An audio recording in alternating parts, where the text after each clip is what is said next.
नमस्कार, हम डिम्पल मिश्रा स्वागत करतनी रहो सबके अपना चैनल पे। और आज हम आप सब खातिर एक अच्छा सा प्यारा सा जीवतिया के गीत लेके आए बनी। आप सब ये गीत सुनिए। अगर ये गीत पसंद आई तो लाइक सब्सक्राइब शेयर करें और हाँ कमेंट करके बताएं कि ये गीत आप सबके कैसा लगा। केकरा लागे करेलो जीवतिया की पूजे लो चरनियान हो। केकरा लागे करेलो जीवतिया की पूजे लो चरनियान हो। सखी केकरा लागी मांगे लो आशीष की गाई गाई गीतियान हो। सखी केकरा लागी मांगे लो आशीष की गाई गाई गीतियान हो।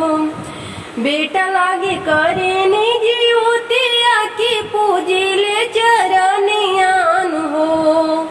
बेटा लागे करे जीवतिया की पूजे ले चरनियान हो। सखी बेटा लागी मांगी ले आशीष की लंबी उमरियान हो। सखी बेटा लागी करनी ज्योतिया की पूजी ले चरनियान हो। मांगे नीला महरु मरिया की पूज के चरनियान हो।